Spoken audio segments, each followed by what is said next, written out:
Glórias a Deus.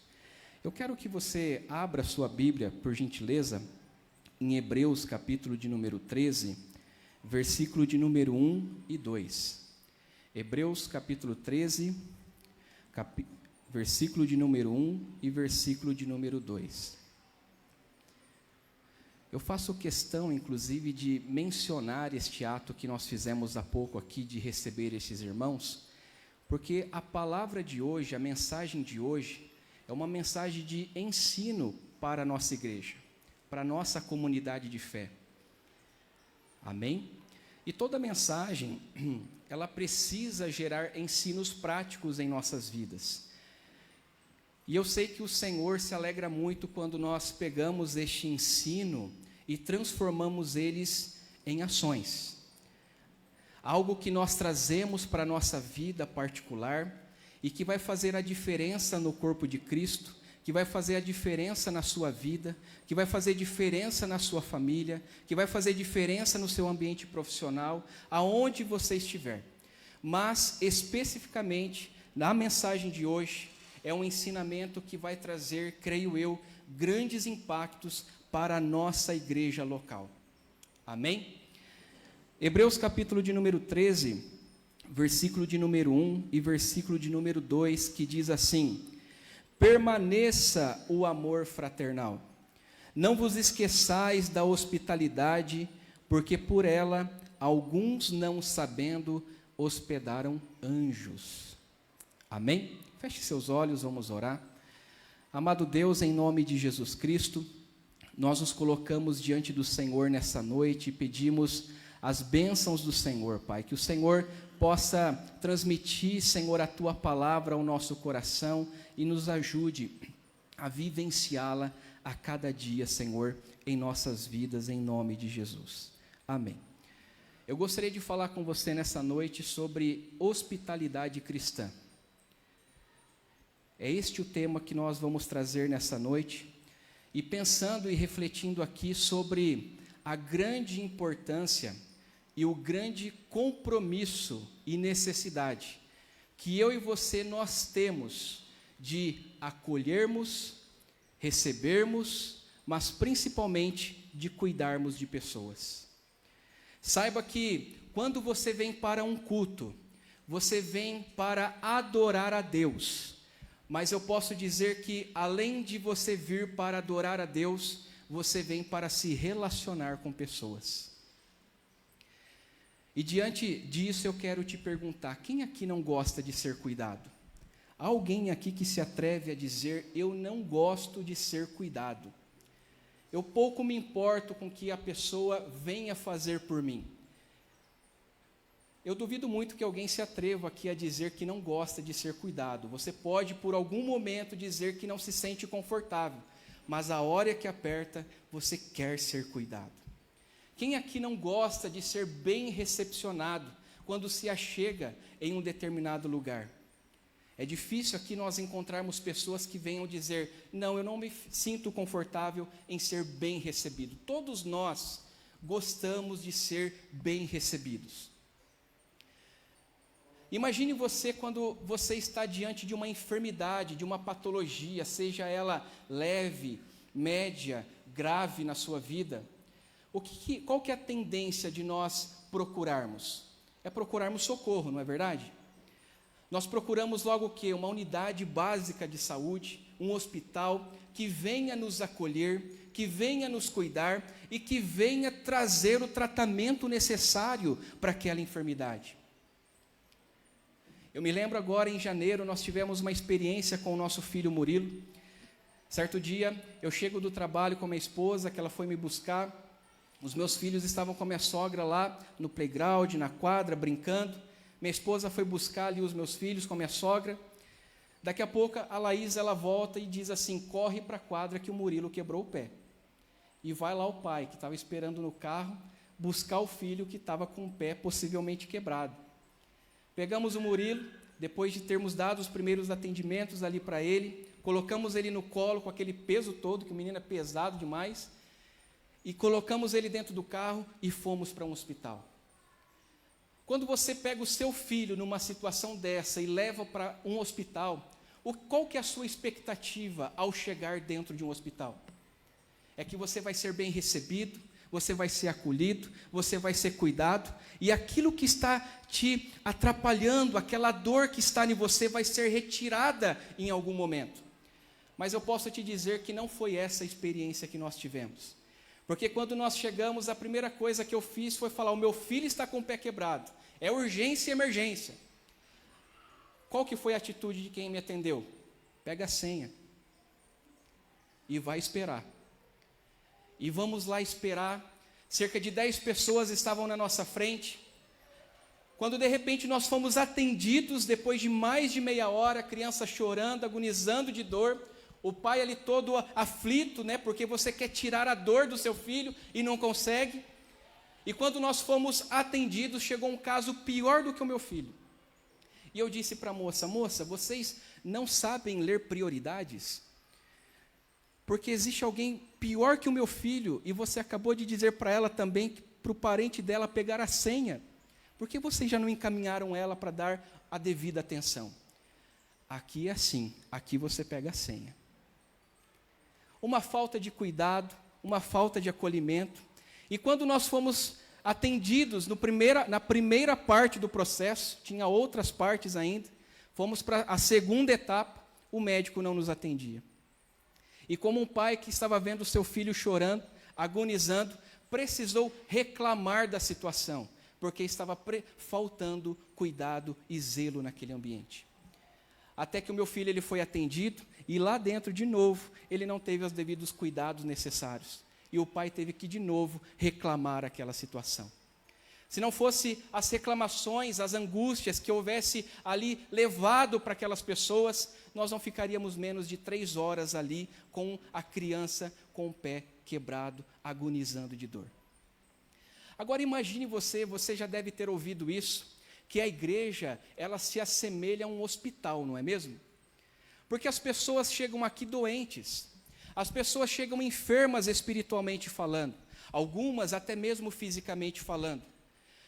Pode-se dizer que alguns aqui dentre nós, em algum momento, buscou todas as ajudas possíveis lá fora, mas viu em um momento que a igreja era a sua última esperança. E quando ela se achega aqui, quando você se achega aqui, qual que é a sua expectativa? A sua expectativa é ser bem acolhido, ser bem cuidado, ser bem tratado, ser muito bem direcionado. Tal é a importância que a Bíblia nos dá a respeito do tema da hospitalidade, que o próprio apóstolo Paulo insere este ensino dentre os fundamentos básicos da vida cristã. É como que se o apóstolo Paulo estivesse dizendo assim: olha, Cristo morreu por você, Ele pagou um alto preço, como nós acabamos de cantar aqui. Você agora é salvo, você é um cristão, mas para você continuar sendo um cristão, existem alguns fundamentos, algumas práticas que você precisa trazer, manter e continuar exercendo na sua vida. E dentre elas, o apóstolo Paulo fala sobre a hospitalidade. E ele fala sobre isso em Romanos capítulo 12, versículo 13, quando ele diz assim: comunicai com os santos as suas necessidades e seguir a hospitalidade. Isso significa que nós estamos aqui para buscarmos a presença do nosso Deus, mas nós precisamos aprender que nós somos pessoas que precisam se relacionar e comunicar e compartilhar das suas dores e suas frustrações uns com os outros. E aqueles que são recebidos, aqueles a quem ouvem dessas frustrações, dessas dores, dessas amarguras, precisam entender que o fundamento básico é a acolhida, o recebimento, o direcionamento, o caminhar com aquela pessoa em direção ao alvo, e esse alvo é Jesus Cristo.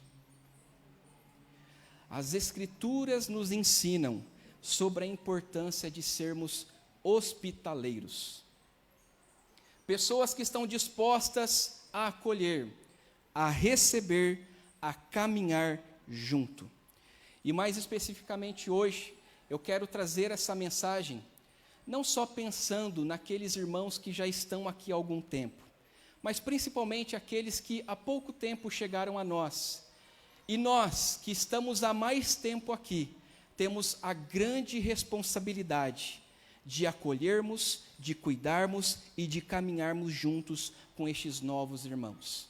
Entenda que esta responsabilidade não é exclusiva do pastor e da pastora, não é exclusiva da liderança da igreja local, por mais que nós tenhamos grande responsabilidade sobre isso, mas o processo da hospitalidade, que envolve o acolhimento, o cuidado, o caminhar um com o outro, é para exercício e prática de toda a comunidade de fé. E é sobre isso que a palavra de Deus, ela está nos ensinando e vai nos ensinar no dia de hoje. Amém? Amém? Você está comigo? Amém. Glória a Deus. Para quem esteve aqui em janeiro, na última mensagem que eu trouxe aqui na igreja, alguns vão lembrar, e para quem não esteve vai saber, eu trouxe Hebreus, a mensagem com base em Hebreus capítulo 10, versículo 19 e versículo 25. Eu digo isso porque alguns vão lembrar, inclusive, do contexto que essa carta aqui ela foi escrita, mas mesmo que você não lembre, você vai aqui recordar, mas a carta aos Hebreus, pouco se sabe quem escreveu esta carta. Alguns dizem que Paulo tem escrito esta carta, o apóstolo Paulo, outros dizem que não. Alguns dizem que tenha sido Barnabé, outros dizem que não. Alguns dizem que é Apolo, outros dizem que não. Mas independente de quem tem escrito essa carta, fato é que o autor, ele tem uma preocupação muito clara quando ele escreve o conteúdo dessa carta. Os destinatários dessa carta, irmãos judeus, hebreus, que haviam migrado do judaísmo para o cristianismo, estavam por conta disso passando por uma severa perseguição nas suas vidas. E essa perseguição não havia sido levantada pelo Império Romano, mas outros judeus que ainda viviam as práticas antigas do judaísmo, é quem estava instaurando e havia instaurado aquela perseguição sobre aquelas pessoas. E o autor da carta, sabendo disso, ele procura escrever este conteúdo com o intuito de trazer ensinamentos, principalmente quanto aos conflitos que estavam sendo gerados contra eles, ensinamentos daqueles outros judeus que ainda viviam as práticas antigas, dizendo que Jesus não era o Cristo, dizendo que Jesus não era o Salvador, dizendo que Jesus não era o Messias. E por isso, do capítulo 1 ao capítulo 9, o autor se preocupa em demonstrar para aqueles destinatários da carta sobre a supremacia e a superioridade de Cristo frente às práticas antigas e à religião antiga que muitos deles ainda praticavam. Tanto que o autor, quando ele fala a respeito disso, ele procura ali trazer sobre a superioridade de Cristo frente aos anjos, frente aos profetas, inclusive a superioridade de Cristo frente à pessoa de Moisés, que era a figura central no Antigo Testamento e uma referência para aqueles judeus a respeito de um Messias que ainda viria para eles, uma vez que eles não criam que o Cristo era esse Messias que já havia chego, morrido para salvar tanto a eles e a todos aqueles a que crê em seu nome em todas as nações. Do capítulo 10 em diante, o autor ele procura trazer exortações práticas que envolvem práticas de relacionamento, um encorajando ao outro, como lá em Hebreus capítulo 10, versículo 19 ao 25, assim como ele ensina sobre a importância da caminhada um com o outro, assim como ele ensina sobre a importância daqueles irmãos que viviam perseguição não deixarem de congregar, mas estarem presentes, uns encorajando aos outros. E especificamente o capítulo de número 13 é muito interessante, porque o autor muito supõe que este capítulo ele tenha sido inserido na carta tempos depois que os 12 primeiros capítulos haviam sido escritos, porque ele entendeu a importância de trazer práticas adicionais cristãs, principalmente quanto à acolhida e o cuidado daqueles irmãos com outros que se achegavam entre eles. A intenção do autor é trazer a importância sobre as práticas de relacionamento. A importância que há de nós, a igreja, entender a importância de termos relacionamentos saudáveis e duradouros entre nós. A importância de nós, igreja, cultivarmos a boa relação, a caminhada um com o outro, a mutualidade um com o outro. E tal é este relacionamento que, uma vez ele gerado, ele vai produzir em nós a unidade e o fortalecimento do corpo de Cristo. Estamos aqui para adorar a Deus, mas estamos aqui para nos relacionarmos, porque a igreja de Cristo é uma igreja relacional. A igreja de Cristo, na sua história, desde a igreja primitiva, eram irmãos que se relacionavam uns com os outros. Lucas, quando ele escreve Atos dos Apóstolos, no capítulo 4, ele diz em um determinado momento que uma era a alma da multidão. Que multidão era esta? Dos discípulos, daqueles que haviam crido, principalmente após a pregação de Pedro no capítulo de número 3. Uma era a alma da multidão, tanto que ninguém pensava que os seus bens eram de si próprios, porque eles compartilhavam dos seus próprios bens uns com os outros. Este é o exercício da unidade, este é o exercício do relacionamento, este é o exercício do fortalecimento. Entenda que, inclusive, nós temos percebido muito, né, pastor Valdinei? Às vezes nós estamos lá no fundo e os irmãos estão aqui dentro conversando, né? E a gente tem comentado e falado, nossa, que bonito isso. Por algumas vezes nós falamos isso lá atrás. Quando o culto termina, os irmãos continuam aqui conversando. Por que disto? Talvez de maneira nada intencional você faça isso, mas a partir de hoje, de forma intencional, você vai fazer. Isto é fortalecimento do corpo. Isto é relacionamento. E isto é um dever do corpo de Cristo, como nós estamos aprendendo aqui. A prática da hospitalidade, do cuidado, do caminhar, da mutualidade. Nós precisamos andar uns com os outros. E diante disso, eu quero trazer para você 2 ensinamentos que estão aqui no texto do versículo 1, no versículo 1 e no versículo 2 de Hebreus, capítulo de número 13, que nos direciona para esta prática da hospitalidade. A entendermos essa importância, mas trazer para nós o ensinamento de 2 ações necessárias para que essa hospitalidade ela seja exercida com mais afinco. Entenda que estes irmãos que hoje foram recebidos aqui como membros da nossa igreja, e outros que foram recebidos há pouco tempo, aos demais que estão aqui há mais tempo, entendam que o processo não termina no curso de novos membros. O processo é contínuo. E esta continuidade cabe não somente à liderança dessa igreja, mas a todos aqueles a quem pertence essa família. A cada um de nós pertence o dever. Não é uma mera preferência, não é uma escolha que eu faço se eu quero ou não cuidar.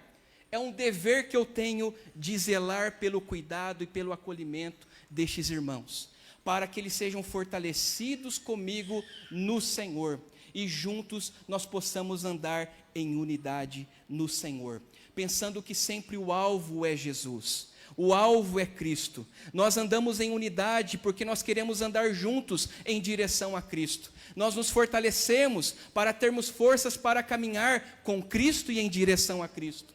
E isso deve ser algo recíproco em nosso meio. Haver uma troca, realmente um preocupado em realmente atender este dever e este fundamento da fé e da vida cristã, que é o cuidado uns com os outros. E o primeiro ensinamento que eu quero trazer aqui à igreja, baseado no versículo 1 é: exerça a prática do amor.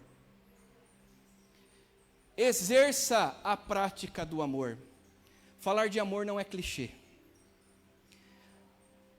Toda a Bíblia se baseia nessa palavra. De Gênesis a Apocalipse, a palavra de Deus se baseia no amor. É um mandamento do Senhor para as nossas vidas.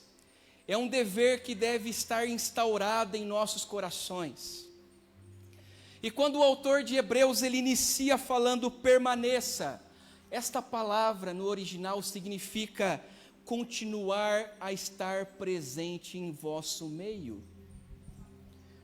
se é para continuar a estar presente, é porque outra hora nós fomos inundados deste amor. Este amor foi derramado por Deus em nossas vidas, pelo precioso sangue de Jesus, através do seu sacrifício, nos reconciliou com o Pai, e Ele derrama deste amor sobre nós, e este amor ele deve ser inundado sobre as demais vidas, através de nós. Quando nós falamos de amor, a Bíblia, ela traz alguns tipos de amor. Diferente no nosso idioma português, que quando nós falamos amor, nós imaginamos diversos tipos de amor. A Bíblia ela tem palavras específicas para denotar ou especificar determinados tipos de amor. Por exemplo, a Bíblia fala sobre o amor ágape. O amor ágape é um amor altruísta. O que é isso? É quando eu me dou ao outro, sem querer receber nada em troca. Paulo ele traz esse conteúdo, esse contexto lá na primeira carta aos Coríntios, no capítulo 13, versículo 4, 5 e 7, quando ele diz assim: o amor é sofredor. O que é sofrer pelo amor? Você vai fazer algo pelo outro, um amor altruísta, você não vai receber algo em troca, vai doer, porque você, por mais que não tenha querido, ou tenha feito aquilo não querendo algo em troca, pode ser que doa, porque nós temos uma necessidade, mas ainda assim, você vai exercer o amor ágape, você vai entender que é uma necessidade, porque o amor ele é sofredor. Mas Paulo continua dizendo que o amor ele também é benigno, ele gera em nós atos de bondade.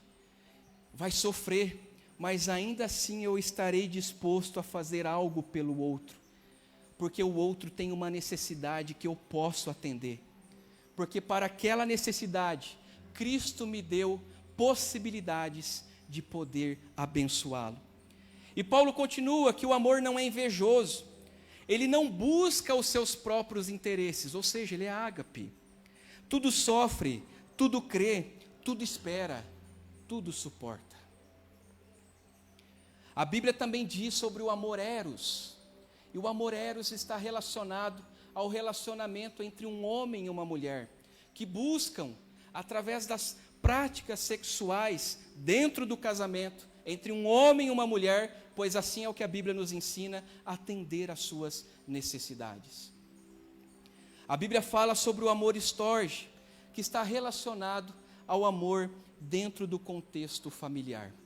O amor que eu sinto pela minha esposa nunca vai ser o mesmo amor que eu sinto pelo meu filho, pela minha filha e vice-versa. Vai ser diferente o sentimento que eu sinto pelo meu pai e pela minha mãe. A Bíblia fala também sobre o amor ao dinheiro, a Bíblia fala sobre o amor ao mundo, a Bíblia fala sobre o amor de Deus e o amor a Deus, e a Bíblia chega então a mencionar o que nós estamos lendo aqui. A Bíblia fala sobre o amor philos, que é o amor fraternal. O versículo 1 está se referenciando ao amor philos.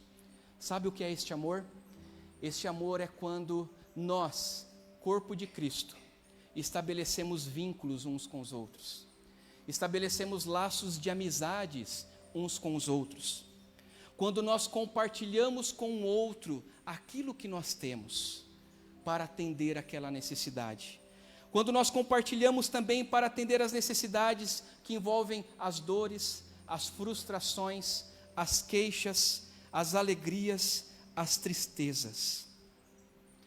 Quando o autor de Hebreus diz, permaneça o amor fraternal, ele está dizendo, continuem a exercer aquilo que antes vocês receberam de Deus, que foi derramado na vida de vocês, gerando no meio de vocês vínculos, relacionamentos, amizades, entrelaçados uns com os outros, para que haja unidade, para que haja fortalecimento e juntos vocês encaminhem para o alvo, e este alvo é Jesus Cristo. Não pode faltar relacionamento na igreja de Jesus. Quando falta relacionamento, a igreja deixa de ser uma igreja missional. Uma igreja que entende a necessidade de buscar um pelo outro, de viver um com o outro, a fim de que outros vejam essa prática de amor e encontrem na igreja a ajuda necessária que lá no mundo ela não se identificou. Você entende a responsabilidade minha e sua quanto à prática da hospitalidade? Você está entendendo a responsabilidade que você tem? Não é preferência, é dever. O autor não está dizendo, se vocês quiserem, vocês façam, não. Ele está sendo imperativo. Permaneça, exerça, faça com que deste amor derramado na vida de vocês seja transferido aos demais, para que os demais, em suas necessidades, sejam atendidos e sejam fortalecidos. É através deste amor filos, este amor fraternal, que inicia o processo do acolhimento, que inicia o processo do cuidado, que inicia o processo da hospitalidade. Eu quero te dizer a minha história aqui. Você sabe o que me fez ficar na igreja, de verdade? De forma muito sincera? Foram os relacionamentos. Eu cheguei à igreja com 12 anos de idade, com os meus pais que haviam sido convidados a participarem de um culto. Demorou 2 anos para eu passar pelo processo da conversão.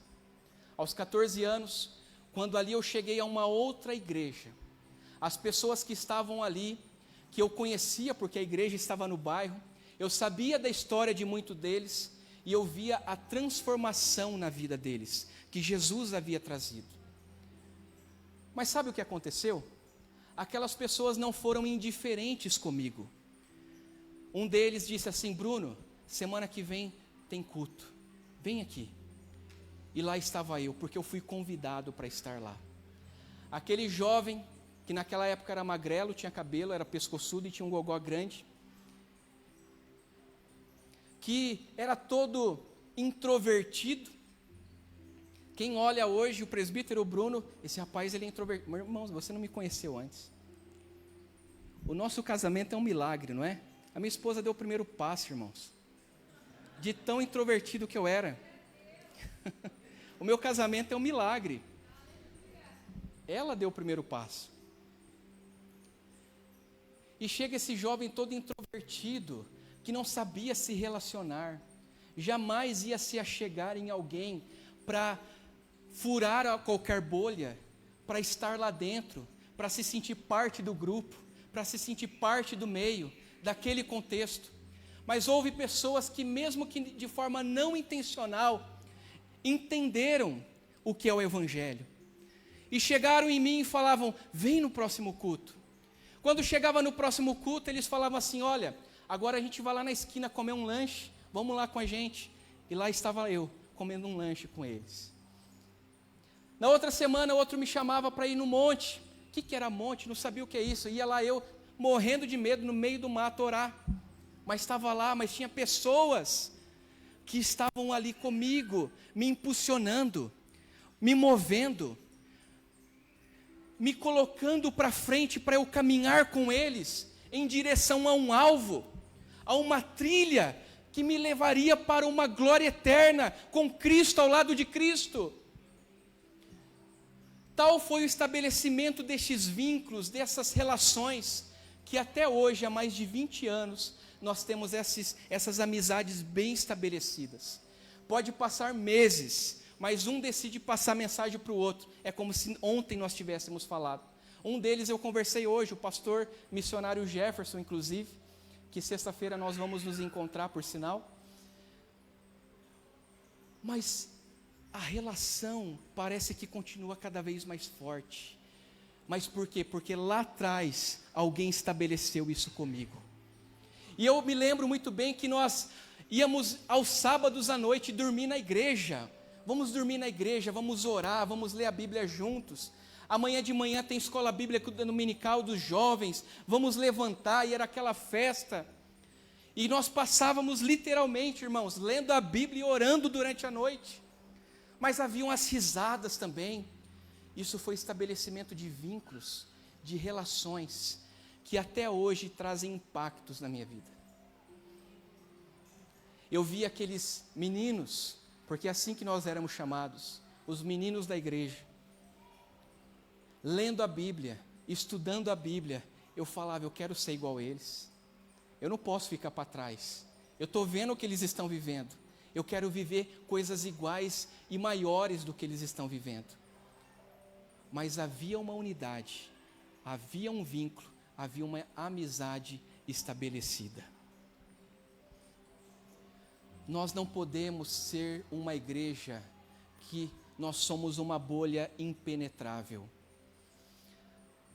Todos são convidados a fazer parte. Todos precisam se sentir pertencentes em nosso meio. E para isso, nós precisamos exercer esta prática do amor que nos motiva a andarmos uns com os outros e a compartilharmos do que temos uns com os outros. E o compartilhar com o que você tem não se referencia apenas a algo material que você tenha para abençoar o outro. Mas se você tem força, se aquele irmão precisa que você ande uma quadra e você tem força para caminhar duas com ele, caminhe duas. Se você tem mais força que ele na oração, ajude ele em oração. Se você tem mais força que ele para vir à igreja, traga ele para a igreja. Mas não deixe de caminhar com esta pessoa, porque essa pessoa precisa se sentir parte de nós. Tal é a importância do exercício do amor, meus irmãos, que olha só o que João fala lá na sua primeira carta, no capítulo 4, se você puder abrir aí comigo, quem não tiver Bíblia, os irmãos vão projetar ali, em 1 João capítulo 4, versículo 20, 1 João capítulo 4, versículo de número 20, que diz assim: se alguém diz, eu amo a Deus, e aborrece o seu irmão, para quê? Em algumas traduções está escrito ódio, amém? Algumas está escrito ódio. Se alguém diz que ama a Deus, mas odeia o seu irmão, agora reflita comigo aqui. Quando eu deixo de acolher, quando eu deixo de cuidar, é a mesma coisa que eu estou rejeitando aquela pessoa. Eu não quero integrar aquela pessoa. Eu não quero fazer com que essa pessoa se sinta parte de nós, pertencente ao nosso meio. Logo, eu a rejeito. E a rejeição se assemelha muito à prática do aborrecimento. Mas olha lá, quem diz que ama a Deus e aborrece o seu irmão, é mentiroso. Pois quem não ama a seu irmão ao qual viu, como pode amar a Deus a quem não viu?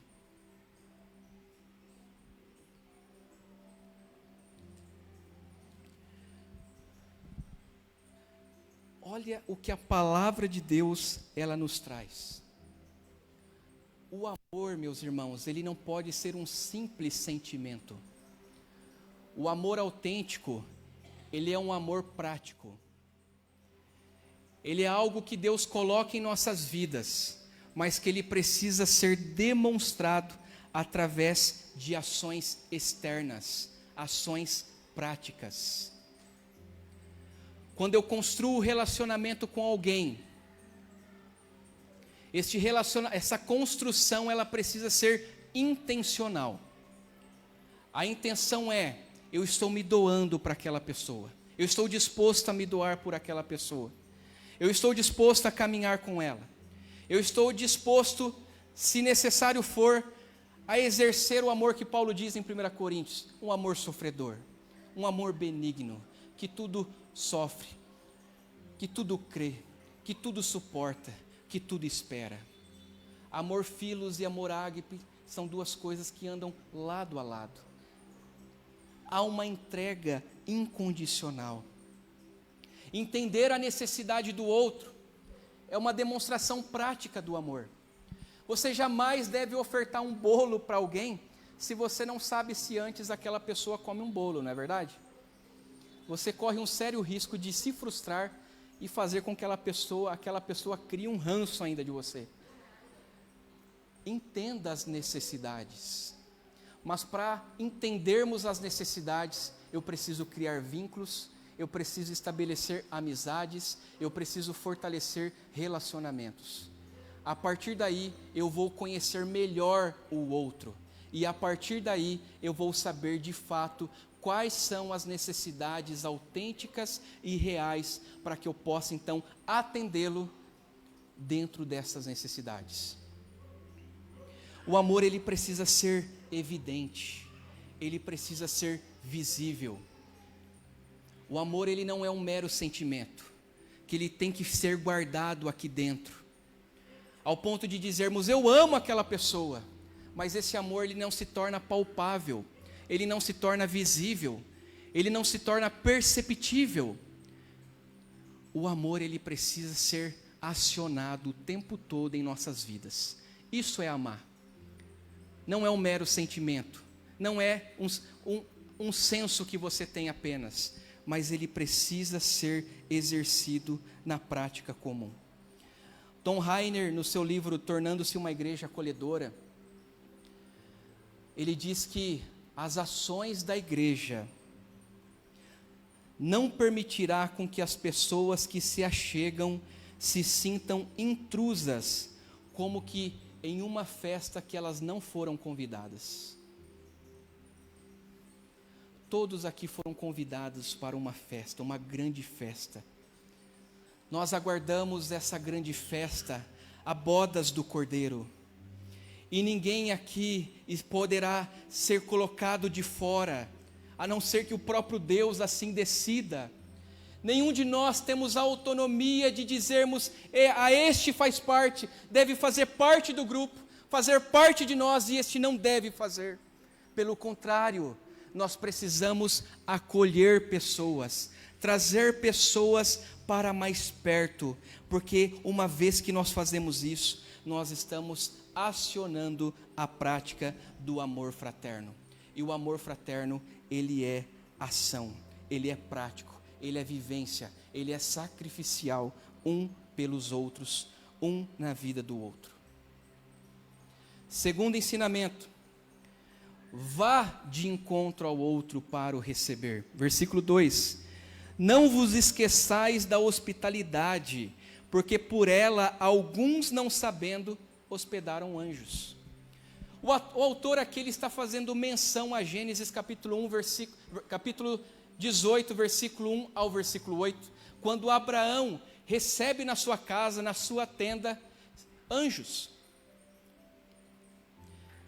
E era uma prática comum no Oriente Antigo, quando pessoas de passagem iam até um determinado lugar, eles pediam pouso, e era comum as pessoas darem do seu abrigo, darem das suas instalações para receber outro, inclusive pessoas desconhecidas. Mas é interessante quando nós vamos para o Novo Testamento, esse conceito da hospitalidade, que até então era o ato de eu receber alguém até mim. Jesus ensina pelo seu exemplo que a hospitalidade se dá quando eu dou o passo até o outro. Jesus é um grande modelo. Jesus deixou até a glória e veio até nós. Jesus entre nós foi até a beira do mar, entre os discípulos. Ele foi até eles e disse: venham até mim, porque a partir de hoje eu farei de vocês pescadores de homens. Foi Jesus que foi até a multidão, pregou as bem-aventuranças. Foi Jesus que, por mais que recebeu pessoas que queriam curar das enfermidades, ele estava ali disposto a receber, ir até aquelas pessoas. Foi Jesus que foi até a cruz. E foi Jesus que, depois da sua morte e ressurreição, ele disse: agora vocês vão por todas as nações, recebam eles, preguem o evangelho, cure os enfermos, enfim, eu estarei com vocês todos os dias, até a consumação dos séculos. Jesus ensina que a hospitalidade na igreja se dá quando a igreja se move, quando a igreja se movimenta em direção ao outro. A igreja, ela não é algo estagnado, uma instituição parada. A igreja, ela é movida pelo poder do Espírito Santo entre nós, que com o seu amor derramado em nossas vidas, nos move, nos deve mover, e nós precisamos estar sensíveis à voz do Espírito Santo, de irmos em direção ao outro.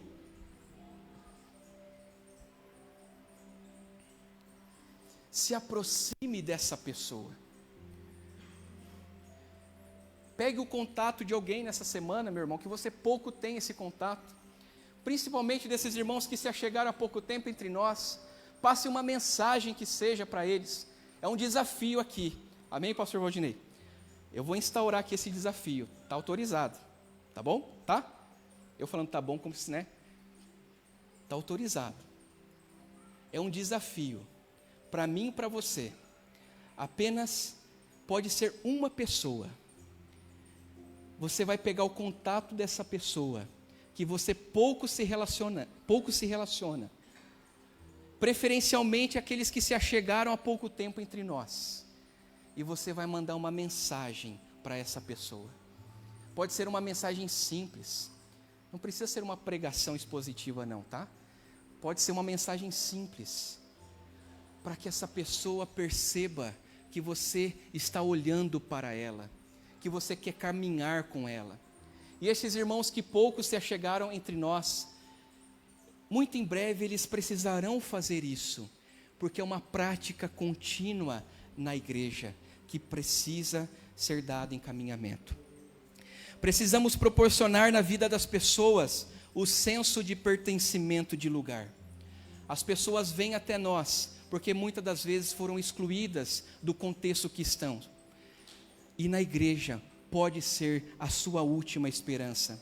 Precisamos proporcionar na vida das pessoas cuidado, onde as pessoas sintam que aqui é um ambiente de paz, é um ambiente de conforto.